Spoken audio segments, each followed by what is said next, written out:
Ölenle ölmürler, belə deyirlər. Yalandı çünkü mən ölenle öldüm. Bir ömür boyunca mənimlə birgə, ağlayanla öldüm, gülenle öldüm. Bağışla, elimden heç ne gelmedi. Yox, əgər gəlsəydi nəsə əlimdən, bir kəndir götürüb bir ucun sənə, bir ucun dünyaya bağlayardım mən. Anam, gelmişəm mezarın üstünde, aciz durmuşam. Anam, bir bilsən sənin üçün necə darıxıram. Anam, mən böyüməmişəm, uşaq qalmışam. Anam, bu böyük dünyada sənsiz qorxuram. Anam,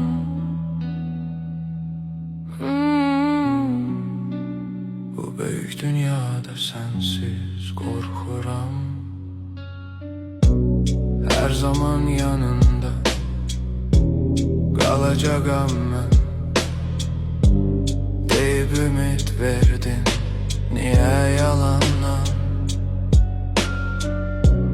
Axı kim çağırdı o yandan seni?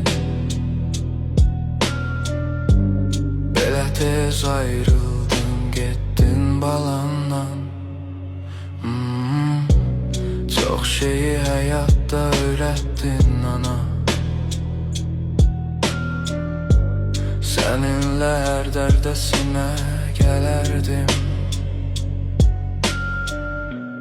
Təkcə sensizliyi öğretmemiştin.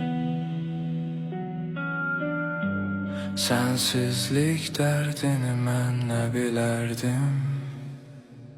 Anam, gelmişəm mezarın üstünde, aciz durmuşam.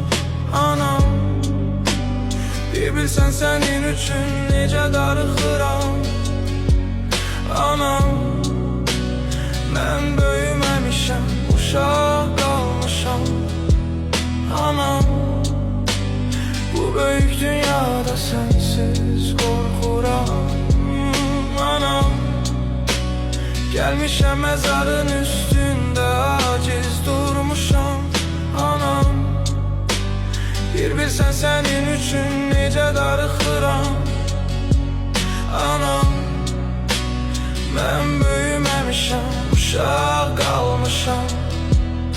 Anam, bu büyük dünyada sensiz korkuram. Anam,